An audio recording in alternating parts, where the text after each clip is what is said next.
standard operating procedure that we are working on. So this issue of arrest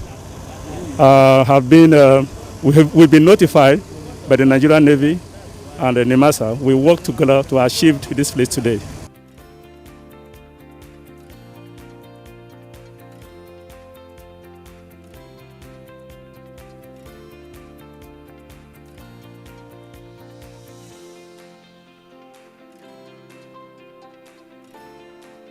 It is noteworthy that the renewed partnership between NIMASA and the Nigerian Navy is yielding fruit, as the recent arrest of 10 pirates on a Chinese fishing vessel, which is the first in recent time, is a pointer that it is no longer business as usual in the Nigerian maritime domain.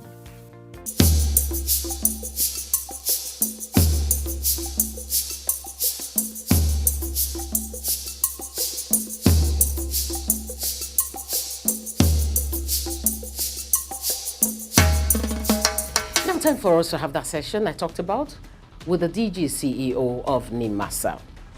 It's a long time coming, but eventually we got there thanks to social distancing and all the necessary COVID-19 prevention protocol.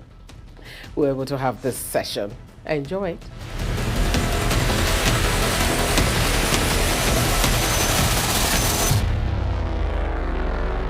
You're still watching NIMASA This Week. And today is quite a pleasure to do this because since he came into office as the new DG of NIMASA, we've not had the pleasure of chatting with him, all because of the season we're in. But thank God for wisdom, we were able to map out a proper plan, social distancing in mind. I have with me the DG of NIMASA, Dr. Bashir Jabo. Welcome to NIMASA This Week. Thank you very much, Cordelia. You're welcome. Thank you. Now we're here. And I had this question planned in my head when we were coming for this. I said the first thing I'll be asking you is this simple but deep question. How did you feel when you were announced as a DG of NIMASA? What went through your head? Well, Cordelia, you know the Nigerian situation and factor. Nigerian Maritime Administration and Safety Agency has been a very, very difficult agency. The culture, the organizational culture, the issue of staffing, you understand, the mandate, the issue of security, and so many other things. It's not something easy that you can be a kind of, excited. All you have to do, and you keep into your mind that there is a great, responsibility ahead. So instead of feeling so special, you just feel that you have another national assignment. You know very well, I was in the system as far back as 1993, 94, and I work closely with most of the chief executives. So the challenges of the agency is very enormous. So it's not something so exciting. But when I got the wind, my name has been approved as the Director General, I knew that the task ahead is not really, really easy. But with the blessing of God and the hand of people in the industry, I'm sure you know how the industry stakeholders received the appointment. It's given me a great pleasure and encouragement. Well, I see it's not stopping you from doing what you had planned, because from what you said, you had time to really think about the things you'd want to do in here. I remember the first meeting you had with staff stakeholders, you kept talking about the 3 S's, because that has been a major issue for us too. So probably you had given it a lot of thought. And when I'm talking 3 S's, in case you do not know, we're talking maritime security, maritime safety, shipping development. They call it a tripod. Yes. Why did you focus on this? Well, the tripod, I tried to submerge most of the functions of the agency into the tripod. If you think of the maritime security encompasses maritime security, maritime safety, and as well as marine environment management. The marine environment management period 2007-2008, we have it merged with the maritime security standard department. So we just created Marine Environment Management Department from the Maritime Safety Security so that we can have efficiency and effectiveness in managing the marine environment area. So you can see that the maritime security as part of my tripod encompasses about three things. The safety, the security, the marine environment management, the accident investigation bureau. So I try to subsume it under the maritime security. Then the second aspect of it has to do of maritime safety. Kudelia, Nigeria is the one that warehouse the issue of regional maritime security coordinating center. And we look after 9 countries in this agency. Anything to do with the issue of search and rescue, safety at sea, navigational safety also. The Nigerian Maritime Administration and Safety Agency take care of that. So if you take safety, we are talking of search and rescue, safety navigations and other things like that. Then the other S has to do with shipping development and capacity building. Capacity building include the issue of cabotage. Cabotage has 4 legs: the registration of vessels, the ownership of vessels, and then the manning of vessel, as the building of ships also. So that one you see cabotage subsume that. The capacity building has to do with training and retraining of the CPRs, which we have Pomala Jomalik, encompassed or subsumed there. So we have Maritime Labour Standard Department. So almost the entire department now subsumed into that.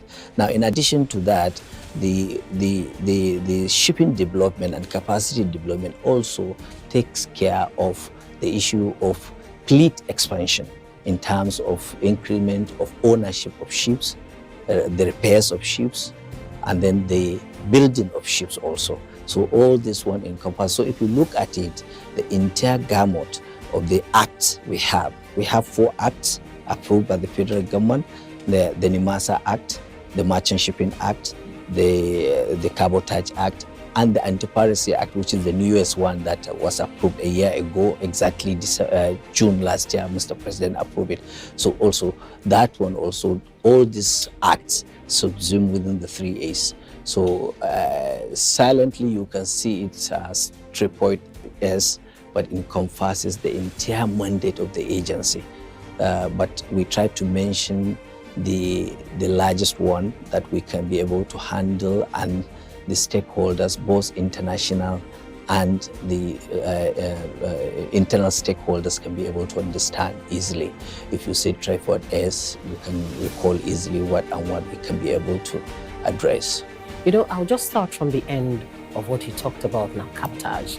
And that was a big issue before now. We talked a lot about it. And if you take a look at Cabotage Vessel Financing Fund, the CVFF, we do not really know where it is going to, where it's at. And if you're encouraging ship ownership, ship building and all that, that is very crucial. So what is your plan for this? Well, Kudelia, you cannot be able to understand the intricacies with Cabotage Vessel Financing Fund unless you know the history of the Cabotage Vessel Financing Fund. It started sometimes in 1994 and split it up to 1996 when the government introduced Ship Acquisition and Shipbuilding Fund. And introducing that particular fund at that time was meant for giving out loans for ship owners to acquire ship, so that we can expand the fleet. That's the essence of fleet expansion. And a lot of stakeholders benefited from this gesture. At the end of the day, to repay the loan was a difficult thing.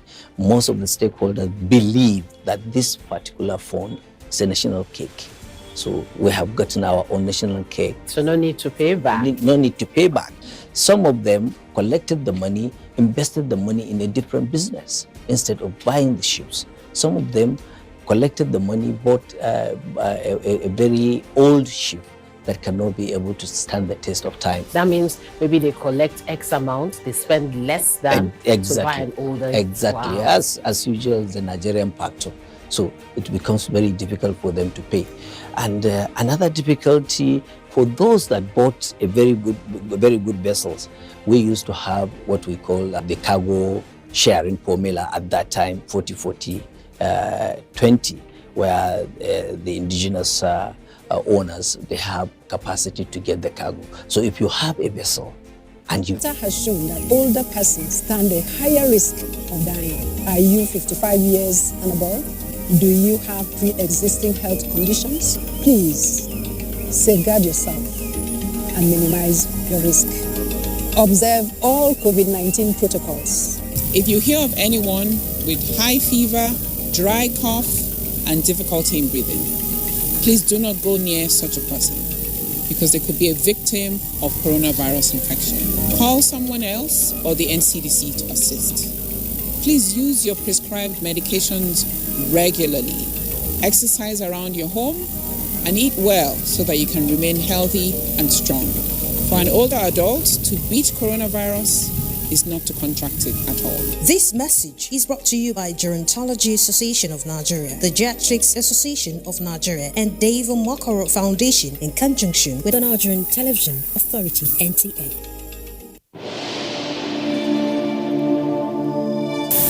Our papa and our mama, I beg, una go don't hear about this thing we they call coronavirus. The sickness we they call COVID-19. A very bad sickness. It don't kill plenty people and it still they kill. And people will get sickness we don't already did them body. If they catch this sickness, they terrible.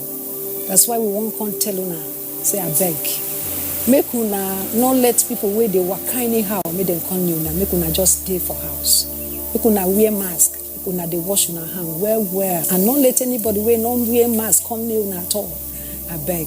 And make una not vex say, we say make una not shake una children again, make una not embrace, make una not carry them for body. Because we don't know who they carry this sickness come. Then feel carry them and you know go to pain them for body, but if old person carry them, be terrible well, I beg. When una hear say anybody in body they hot well, the person they cough, dry cough, the person lamb, no fit breathe well. Now be say that person fit get corona. That person una no go near am. Make una just call another person.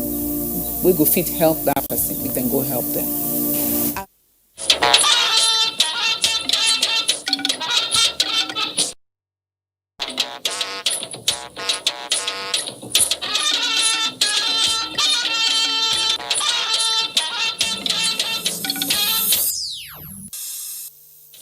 Nigeria fully capable of dealing with banditry and terrorism. Presidency reassures following pockets of renewed display of security breaches.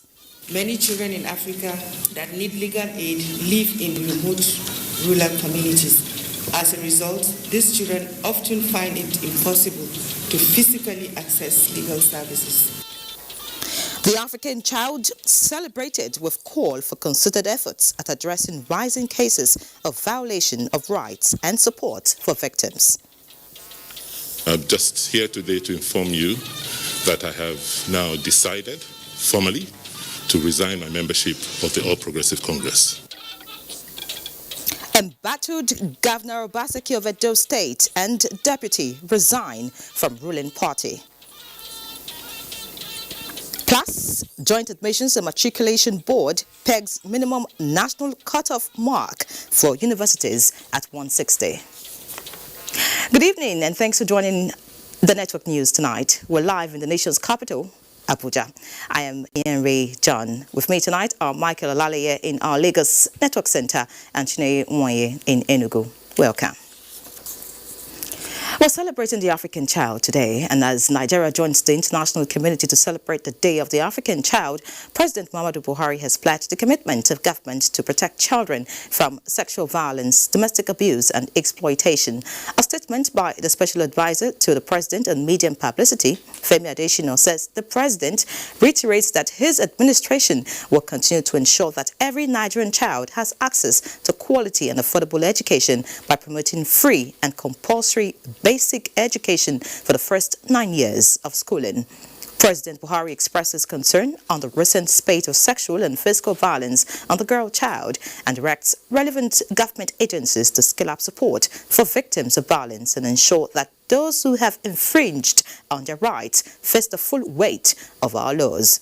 President Buhari also affirms that it is the right of every Nigerian child to be protected from sexual or physical violence and abuse and to enjoy an environment conducive for learning and development. The safety of every Nigerian child remains paramount, and government will continue to do all within its means to protect children from violence and abuse. Meanwhile, the First Lady of Nigeria, Aisha Muhammadu Buhari, has identified with the Nigerian children on the occasion of commemorating this year's International Day of the African Child, urging them to enjoy the day while observing the protocol of COVID-19 of stay-at-home order and dedicate their time to reading educative and informative literature. The First Lady stated this in a message during an event to commemorate International Day of the African Child. State House correspondent Aliyu Kabir reports. Day of the African Child is being celebrated on June 16 every year since 1991. It is initiated by the Organization of African Unity, now African Union. It is aimed at raising awareness of the continuing need for improvement of the education of African children. This year's theme, Access to a Child-Friendly Justice System in Africa, is a renewed commitment of the African First Lady's peace mission, supported by the Nigeria's First Lady, towards improving the plight of the African child, particularly with the current coronavirus pandemic. This is in addition to addressing different abuse faced by the African children, ranging from rape, trafficking and child labor, among others.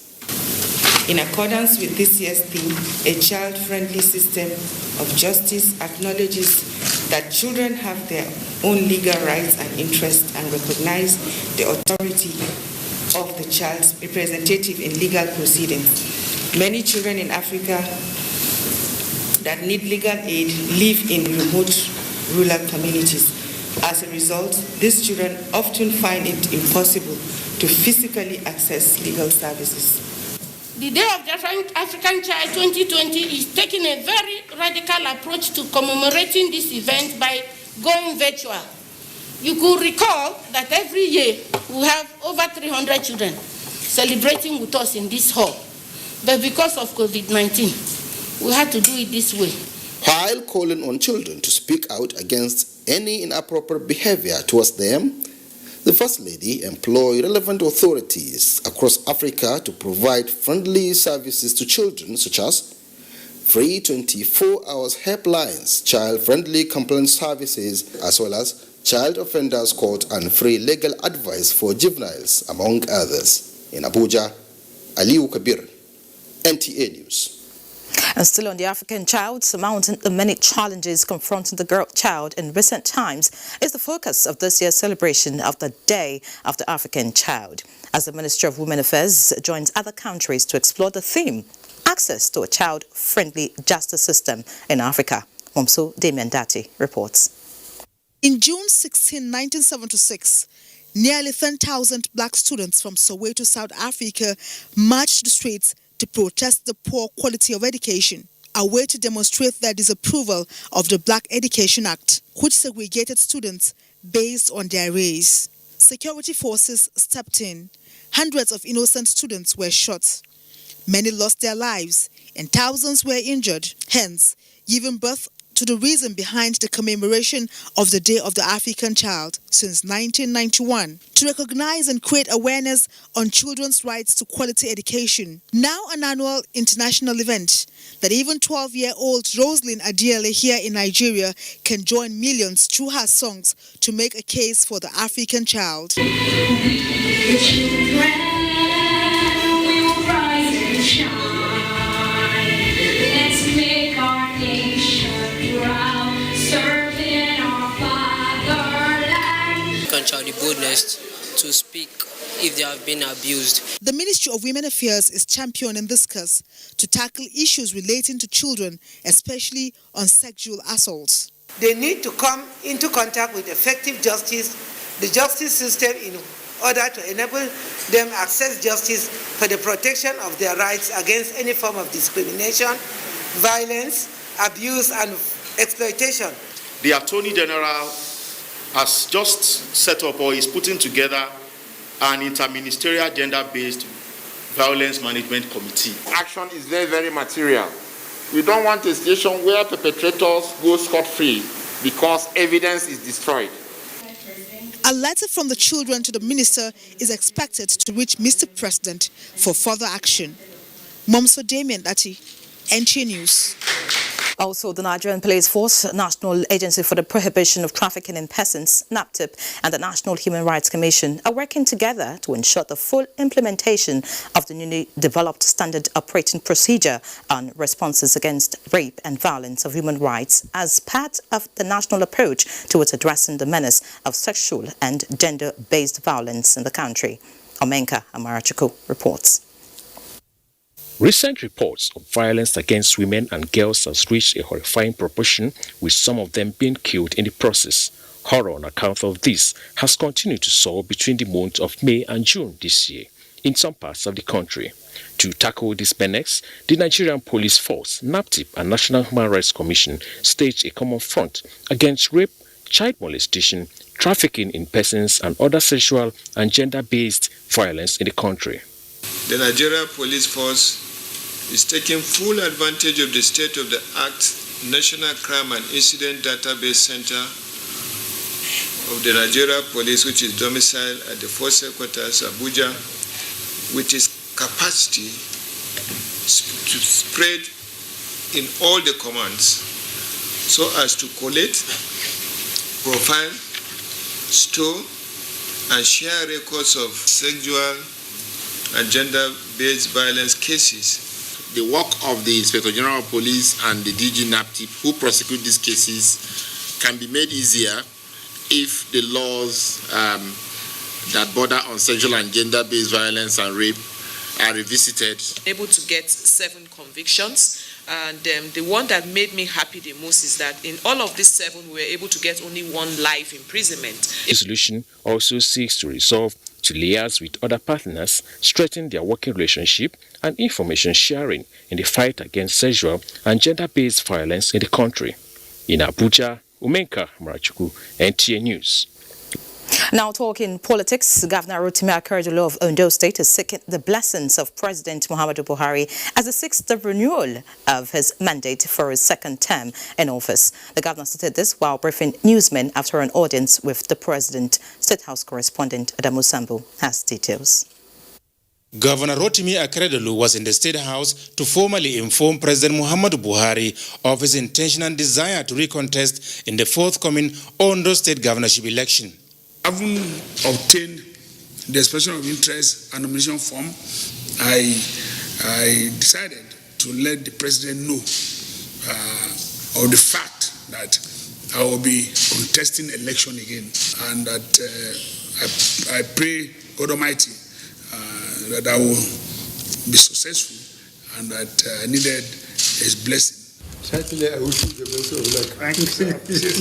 The Ondo State Governor told newsmen that his chances of flying the governing party's flag once more and indeed winning the election are very bright. Direct, indirect, Aketi is a goal. We will win.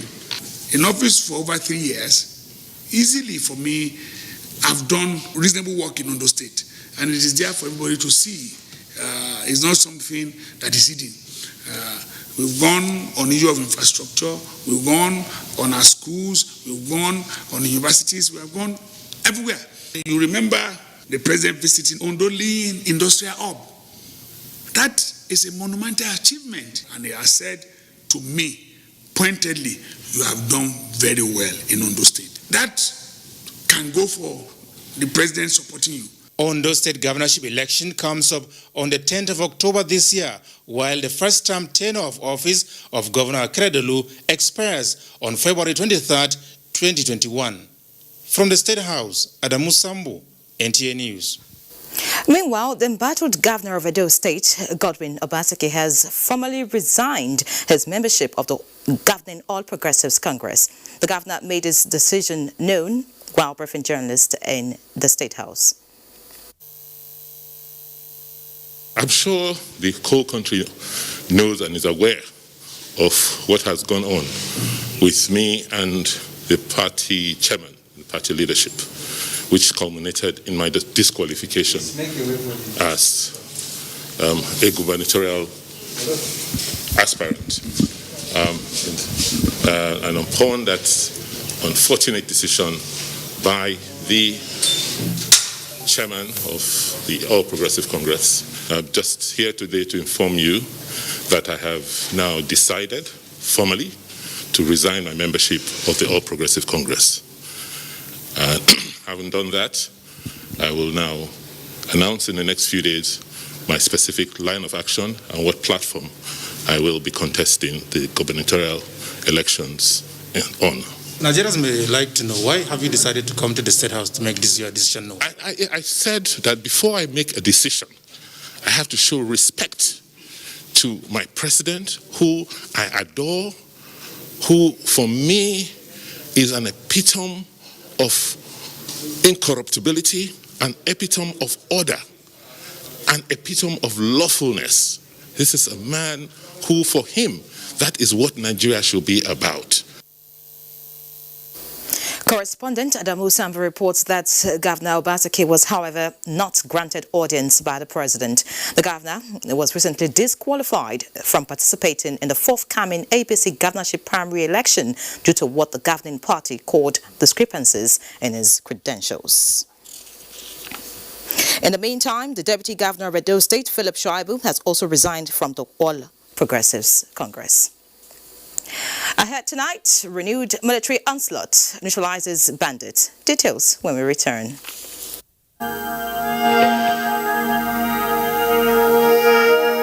I wish to once again commend the frontline workers across the country who, on a daily basis, risk everything to ensure we win this fight. For those who got infected in the line of duty, rest assured that government will do all it takes to support you and your families during this exceedingly difficult period. I will also take this opportunity to assure you all that your safety, well-being, and welfare remains paramount to our government. I am using this opportunity to express our deepest condolences to the families of all Nigerians that have lost their loved ones as a result of the COVID-19 pandemic. This is our collective loss, and we share your grief.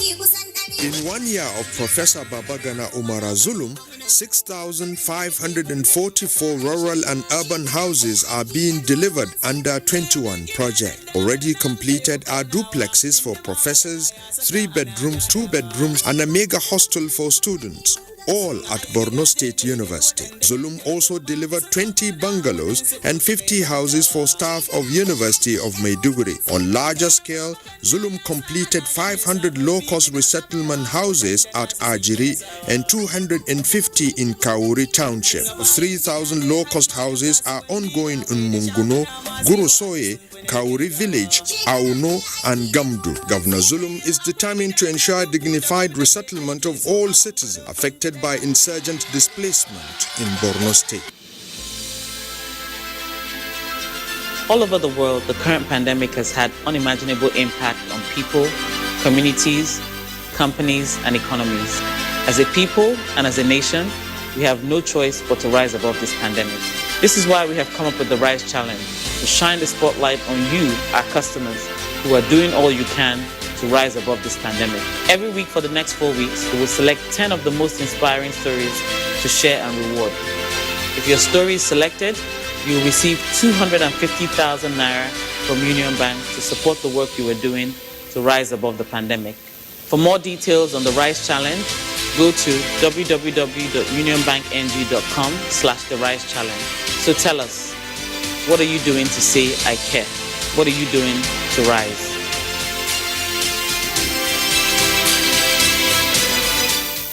Great leaders are known not by what they say, but by what they do.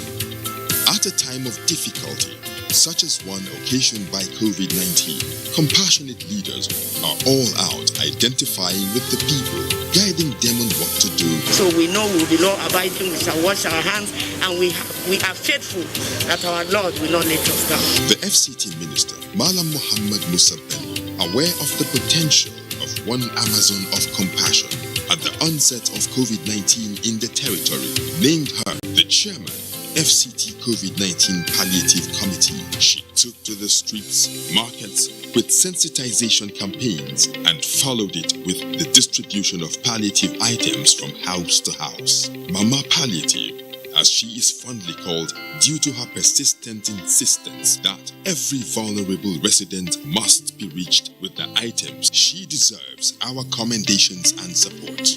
My mother-in-law and I are like 5 and 6. And our Gile game is copy and paste. But when it comes to our favorite milk, we're so different. My mother-in-law loves her pig-filled milk because it's low in cholesterol. And I love my pig full cream milk because it's rich and creamy. And that's why I buy both. So choose your pig today. Pig. Reach for your pig. I just don't understand this coronavirus thing. Is it real? See, coronavirus, known as COVID-19, it's a global problem and has killed thousands of people in China, Italy, Spain, UK, US, and other countries around the world. Okay. Now, why are they saying that we should stay home? Because if you go outside and get in contact with someone who is infected, you become infected and then come back home, affect your family. That's how it happens in other countries. Now, please, help me explain what this social distance is all about. See, as we are now, the virus travels through the air and by touch. We must maintain 6-foot distance at all times. Oh, so it's not by washing my hands with soap and water or hand sanitizer that is only important? Washing of our hands regularly is very important. But we must come together and fight this virus like we did Ebola. It is our responsibility to each other.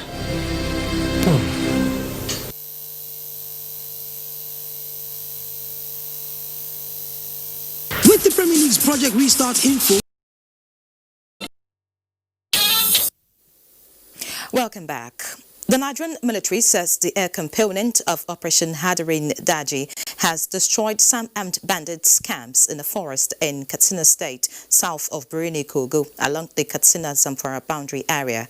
In a statement by Director, Defense Media Operations, Major General John Eneche, the airstrikes were executed on 15th June 2020 as part of missions under the subsidiary Operation Accord after human intelligence and a series of surveillance and reconnaissance missions confirmed camp activities of members of a notorious armed bandits gang led by one so-called Adamu Aliero. Following confirmation, the air component dispatched Nigerian Air Force attack aircraft and helicopter gunships to engage the area, leading to the destruction of 3 of the targeted camps, some of which were seen engulfed in flames. Several of the criminals were also neutralized in the process. The Chief of the Air Staff, Air Marshal Sadiq Abubakar, commends the air component of Operation Hadarin Daji for their professionalism and urges them to remain resolute in the conduct of airstrikes. And still on security, the presidency has reassured Nigerians that the nation's armed forces are fully capable of dealing with the challenges of banditry and terrorism, urging more patience as the military takes appropriate steps to block gaffes being exploited to unleash mayhem on innocent citizens. This assurance is coming on the heels of recent attacks in some parts of the country. Elizabeth Omori has more. By the Senior Special Assistant to the President on Media and Publicity, Garba Shehu, says efforts to rid off insecurity in some northern states by President Muhammadu Buhari include the approval of a joint military and police operation specifically targeted at Kermin, Niger, Kaduna, Katsina, Zamfara, and Sokoto states to rid the areas of bandits. This is to be supported with surveillance and more night vision aircraft already deployed under Operation Accord. The operation was launched 3 weeks ago. In the President's words, Nigeria's military has displayed its capabilities in the past and will show it again by dealing with the current challenges. President Muhammadu Buhari therefore appealed to the people of Katsina State to be patient and supportive of the ongoing military operations in the state, while sympathizing with those who are bereaved, injured, and lost properties. President Buhari admonished that taking to the streets for protest could distract military operations, urging Katsina indigents not to give up on the military, who over the years have a strong track record of quelling crisis once given enough time. The presidency has also appealed to the coalition of northern groups to embrace democracy because the future, as often said, belongs to the youth. This is in response to the group's claim that they are dissociating themselves from democracy. The presidency, however, reminded them that President Buhari, as many times as he met youth leaders, always emphasized that we are fixing the ailing state to hand it over to you. It then amounts to a great mistake for the coalition of northern groups to otherwise promising northern stars to dissociate themselves from Democracy Day and in effect decognizing democracy as a chosen system of government. The president said Nigeria recognizes Democracy Day because for many decades since independence, the fight for the right for Nigerians to choose their own government in their own name was not complete. A prominent citizen of the country, Chief MKO Abiola, died trying to do just this. The statement added that for the challenges Nigeria faces today, lack of universal suffrage or lack of elected politicians is not one of them. Rather, the current severe hardship is due to the coronavirus pandemic and challenges posed by the Boko Haram terrorists. The statement further said the government has done more than any other elected or not elected to curtail and beat back the terrorists, and no government has done more to foster democracy and freedom of speech in Nigeria than the current administration. The fact that CNG is freely able to transmit its position to the media in the hope that it will be widely reported is a testament to the freedom of expression and media liberty that exists in Nigeria today. The statement concludes, hoping that the CNG will consider the facts and reconsider the unhelpful and inaccurate message the statements contain when issuing them in the future. In Abuja, Elizabeth Omori, NTA News. We head to Borno State now, where the decade-long insurgency has significantly ravaged many communities, which prompted the present administration to design sustainable post-insurgency reconstruction and resettlement program to return the state to the path of progress and development. Mohammed Goni takes a look at reconstruction and housing program of the Governor Babagana Umar Zulum-led administration in Borno State. A recovery and peace-building assessment report jointly published by the World Bank, United Nations, Nigerian government, as well as the European Union, estimates destruction from the insurgency at the tune of $5.9 billion across 20 local government areas of Borno. A total of 956,453 private homes, which account for almost 30% of houses in the state, were destroyed by the insurgents. Bama, one of the areas occupied by the insurgents, was worst hit among the council areas devastated, as over 90% of homes were razed down. As the pioneer commissioner in the Ministry of Reconstruction, Rehabilitation and Resettlement, saddled with the responsibility of rebuilding the state in the immediate past administration, and being part of the team that compiled the Recovery and Peace Building Assessment Report, Professor Obagana Umara is in the picture of magnitude of the challenges arising from the decade-long insurgency. On assumption of office, Professor Obagana Umara initiated a series of construction and rebuilding works across the 3 senatorial districts, for which 9.2 billion naira was budgeted in the 2020 appropriation, targeting 7,400 homes in the first year of his administration. Housing challenges have given rise to high costs and rents. The development of shanty settlements with attendant environmental hazards on the periphery of the city. Already, 500 housing units are being constructed in Maiduguri, 300 units at Ajiri in Mapa, and 250 units at Kauri in Kandaga local government areas. 500 houses are being rebuilt in New Marte to resettle IDPs from multi-local government taking refuge in Monguno. Reconstruction, rehabilitation and resettlement is one of the agenda of our own administration. You have seen it. We have started New Marte. God willing, we shall complete the rehabilitation of the 500 housing estates.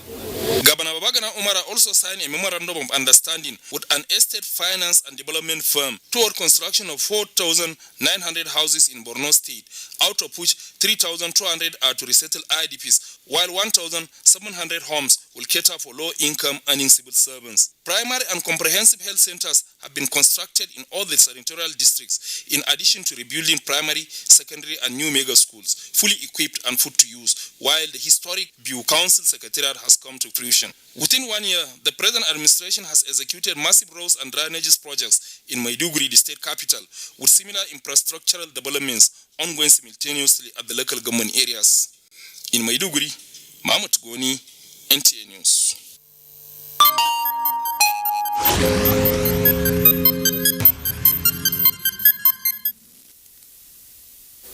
And on the pandemic, Nigeria has lost a total of 424 persons to COVID-19 as the wife of Ukraine's president hospitalized following coronavirus infection. Debola Brookslane Sunday has these and more on Global Update.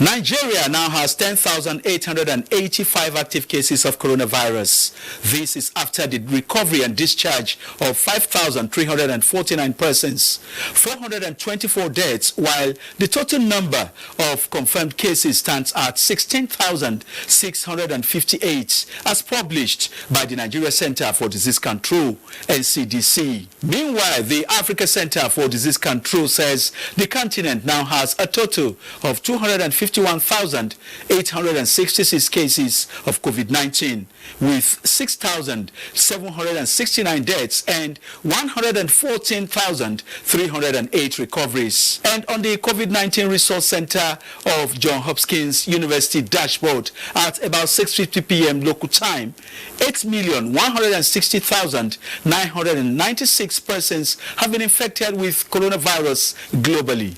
440,387 deaths, while 4,263,462 people have recovered from the virus. New Zealand's Director General of Health, Ashley Bloomfield, says 2 women who arrived in the country from Britain have tested positive for coronavirus.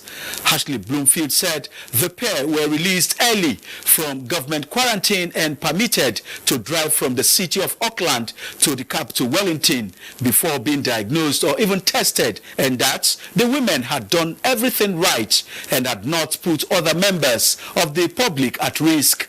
The pair mark New Zealand's first new cases of COVID-19 for more than 3 weeks of no case in the country. The wife of Ukraine's President Olena Zelenska has been hospitalized after contracting the novel coronavirus.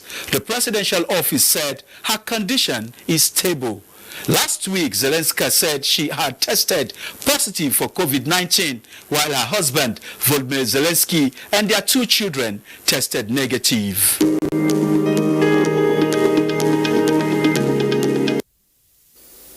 Many thanks, Adebola. Now, the Permanent Secretary, Ministry of Special Duties and Intergovernmental Affairs, Festus Daudu, has advocated synergy between the public and private sectors in tackling the coronavirus pandemic, as government cannot fight the scourge alone.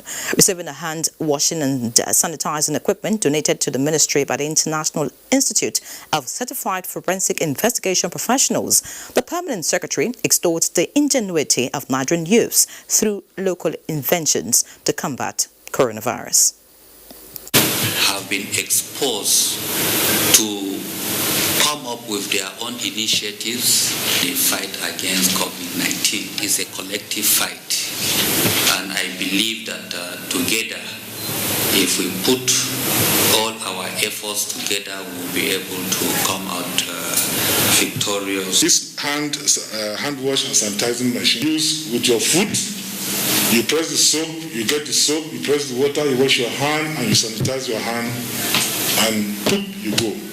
There is nothing like hand contact in the process. So it's safer, beautifully done by a Nigerian youth, and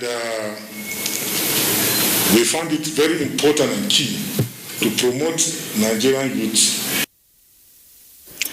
The Institute says more of the equipment will be distributed to other federal ministries as part of its corporate social responsibility to support the fight against COVID-19.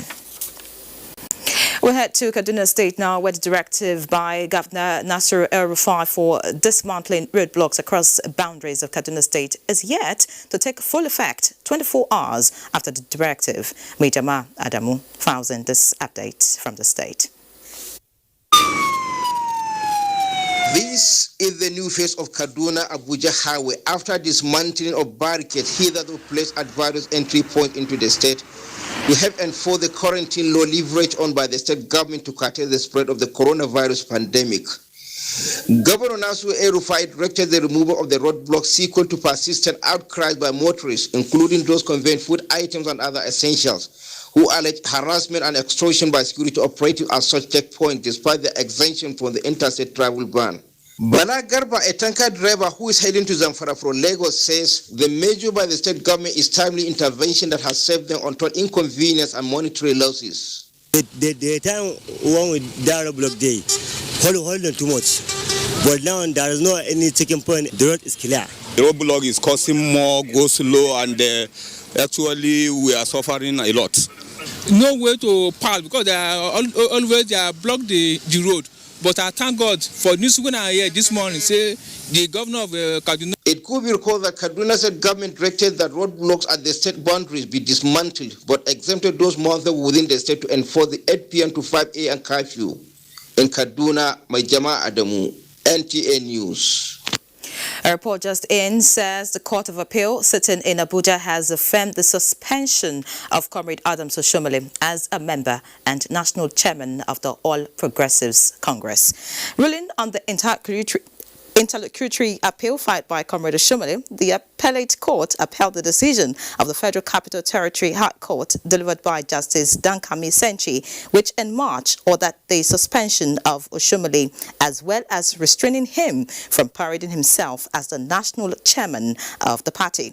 In a unanimous judgment in the first appeal delivered by Justice Eunice Onyemanam, the court held that the FCT High Court had territorial jurisdiction to have entertained the suit as it did. The court also withdrew his rights and privileges as national chairman of the party, including his security details. Information and Culture Minister Lai Mohammed has assured members of the Newspaper Proprietors Association of Nigeria that the federal government is desirous of carrying them along in this era of COVID-19 pandemic as dependable allies. The minister said this during a virtual meeting with the members. Anthony Forsen reports. The government needs the media. So the media must survive to play its role.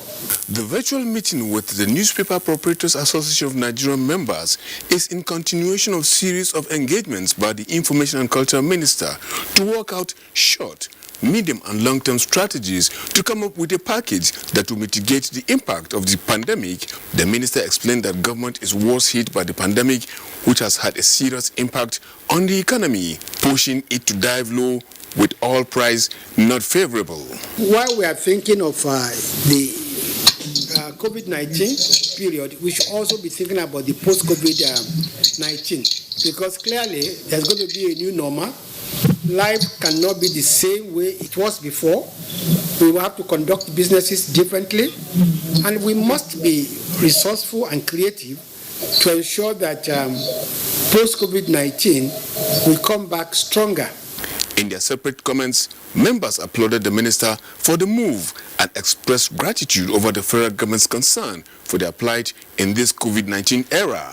They were, however, quick to throw their weight in support of the war against fake news through the protection of content which are published on social media platforms without royalty, a move that gladdened the heart of the Information and Culture Minister, who has been calling for an outright war against fake news, knowing its dangers to society and coexistence. So I will be more than willing to ensure that content owners derive the maximum benefit from their creativity. So please, I'll work with you. I hope it's something that can be done without, having to go to other National Assembly or elsewhere. But if it's but I think without prejudice to the method we are going to adopt, please let me have a proposal from you. With this, the NPAN members has assured the Information and Culture Minister that a proposal to check fake news through the protection of content and right owners will be submitted within 1 week. In Abuja, Anthony Forson, NTA News. President Muhammadu Buhari has approved the appointment of 12 new permanent secretaries in the Federal Civil Service. Head of the Civil Service of the Federation, Folashade Yemi-Osun, conveyed the president's approval in a statement signed on her behalf by the Director of Communications, Mrs. Olawumi Ogumoshule, in Abuja today. The new permanent secretaries are from Kogi, Kano, Anambra, Gombe, Kwara, and Cross Rivers states. Others are from Jigawa, Yobe, Abia, Sokoto, Adamawa, and Oyo states. The swearing in and deployment of the new permanent secretaries will be announced in due course. For more reports, let's now join Michael in Lagos. Hello, Michael.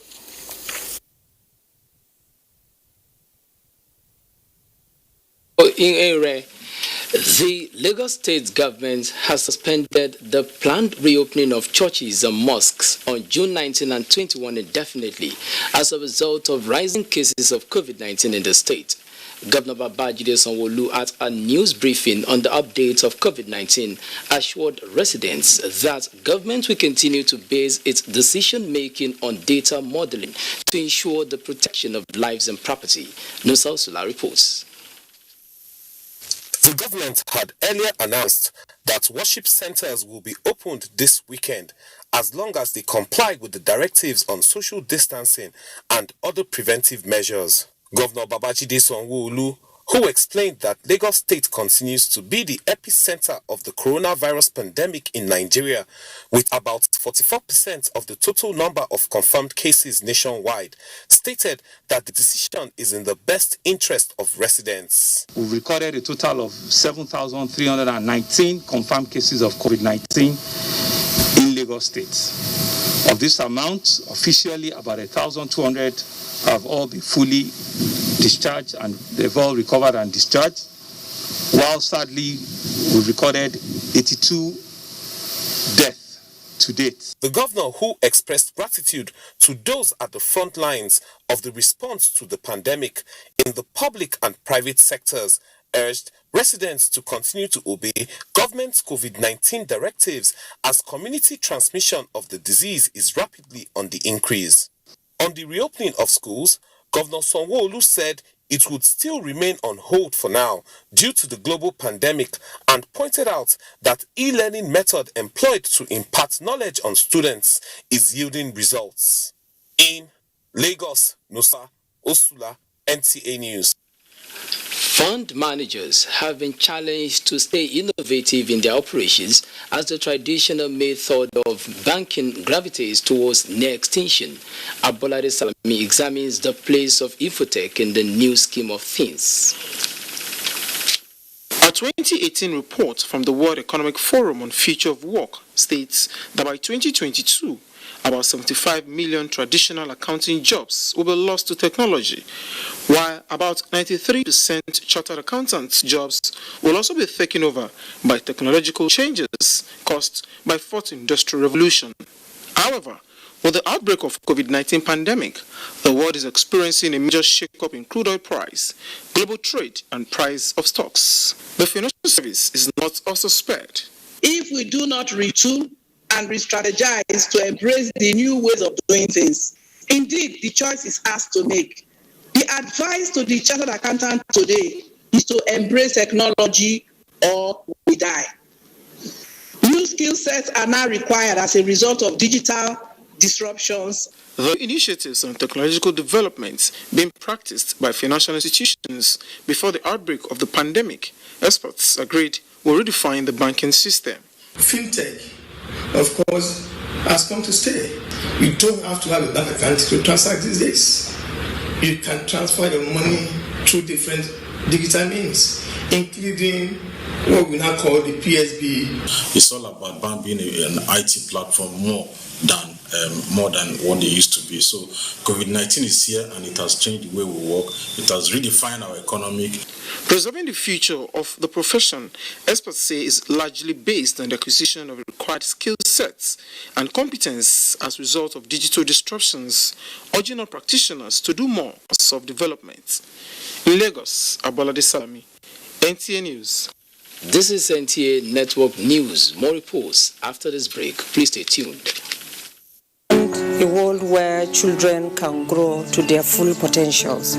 We want you to be part of that world, and we want a secure and just future for our children. We will speak up against any form of violence against us. Leave our mothers, daughters, and sisters alone. Men commit violence against children, not aliens. Right now, this minute, someone somewhere is being abused. Break the silence, speak up and speak out.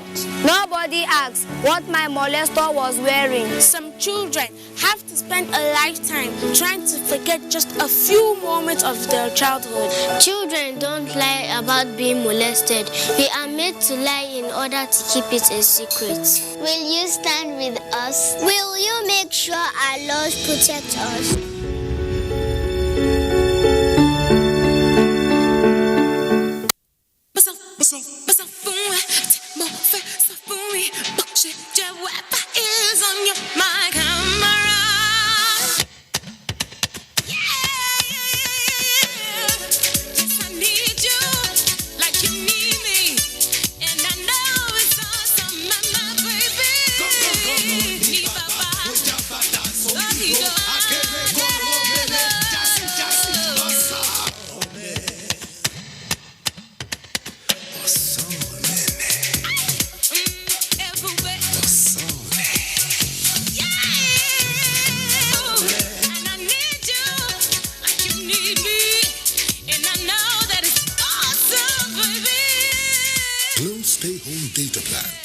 Existing Glow customers now enjoy up to 20% more data.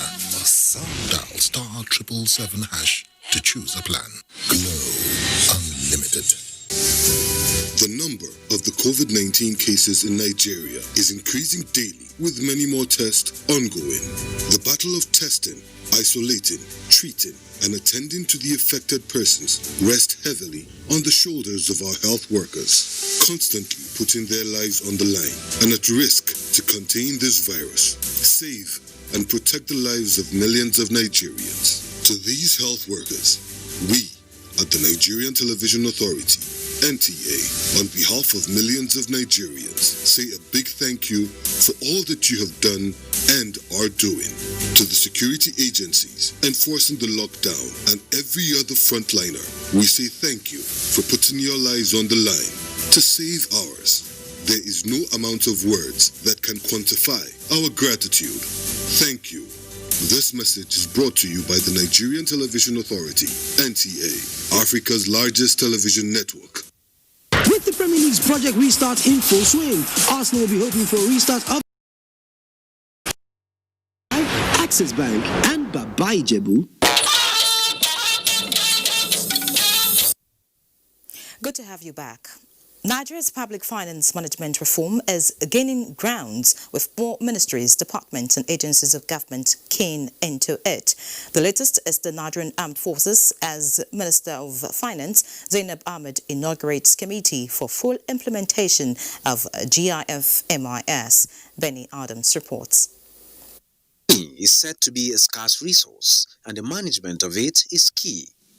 Owing to this fact, the federal government introduced the Integrated Financial Management Information System, GIFMIS, an IT-based system for budget management, transparency and accountability in government business. In the words of Accountant General of the Federation, Ahmed Idris, more than 800 MDS have keyed into the financial reform, including the armed forces. To ensure full implementation of GIFMIS by the Nigerian Armed Forces and other security agencies, in line with peculiarities of their operations, an inter-ministerial task force was inaugurated. There is also the concern expressed about the alignment of the GIFMIS operations for the command and control structures of the armed forces as well as the intelligence community and other security services. Thus, the constitution of this task force is purposely to look at these concerns and also collectively find workable solutions such that we are able to move forward. The task force has a period of 3 weeks to fulfill its task. In Abuja, Benny Adams, NTA News. The Minister of Power, Sally Maman, says coronavirus has affected payment capabilities of consumers and obstructed ongoing power projects across the country. He was speaking at day 2 of the public hearing convened by the Senate Committee on Power on the Power Sector Recovery Plan and the impact of coronavirus. National Assembly correspondent Ignatius Nkwo reports. A day after the Minister of Finance briefed Senate Committee on Power on federal government's financial involvement in the power sector, the Minister of Power has outlined areas affected by the COVID-19 pandemic. The minister explained that the federal government has set plans in motion to swiftly complete ongoing projects in the country, ensure central coordination, and expand solar power system. For those that require our counterpart funding, in the face of daily national revenue, we are proactively seeking strategies that will enable us to anticipate the impact and plan for it. Carry us along so that we can join hands together and provide for Nigeria. That is what all of us are elected to do. At the Joint Committees on Petroleum Upstream and Downstream, the Minister of State for Petroleum Resources, Timi Priya Silva, and Group Managing Director of the Nigerian National Petroleum Corporation, Mele Kyari, responded to call by the committee to permanently put an end to fuel subsidy and ensure the rehabilitation of Nigerian refineries. The time has come to finally take the old and giant step to exit subsidy. These discussions and the combination of everything, the deregulation and then the PIB will improve a lot of investment in this sector. The Group Managing Director announced plans to take away pipeline security surveillance from private contractors and return it to government. From the National Assembly, Ignatius Nkwo, NTA News. And on education, the Joint Admissions and Matriculation Board, JAMB, has pegged minimum national cutoff mark for admissions into universities in Nigeria at 160. Cutoff mark for polytechnics, 120, while colleges of education and innovative enterprise and institute entry mark is 100. The decision was taken at the 2020 policy meeting on admissions into tertiary institutions in Nigeria. Olainka Ojo reports. In this hall are decision makers in the nation's tertiary institutions, and the decision taken here will determine the fate of more than 1.9 million candidates seeking admission into universities, polytechnics, colleges of education, and innovative enterprising institutes. The lead decision maker at the policy meeting is the Joint Admissions and Matriculation Board, JAMB. Universities will have minimum score points of UTME as decided by each of the universities. For the polytechnics and the colleges of education, also as decided by each of the institutions, except that No institution will be allowed to admit a candidate for universities if he has scored less than 160. While some tertiary institutions are found wanting in the admission process, another major decision reiterated by the Minister of State for Education is strict adherence to the use of Central Admissions Processing System CAPS during admission. No admission offer should be made to any candidate outside the Central Admission Processing System CAPS. These institutions during admission outside Central Admission Processing Systems are endangering our system and confusing our candidates. With the pronouncement of the 2020 UTME cutoff marks, the date for the commencement of admission is to be announced soon. Olainka Ojo, NTA News. Let's now join Chineye in Enugu. Chineye. Thank you, Nyere. Good evening and welcome to Enugu. The International Day of the African Child is a day set aside to raise awareness on the challenges confronting children in Africa and for continued improvement of education of the African child. Jude Abugu in this report takes a look at the plight of the African child. Child is said to be beautiful, endowed, resilient, and disciplined, but often overlooked, neglected, and abused. A typical African child, according to child rights advocates, is faced with bleak future due to so many societal issues and problems confronting the African child. These include rape and sexual abuse, child labor, forced marriage, denial of inheritance, poverty, and malnutrition. The African child is faced with the issue of low access to education.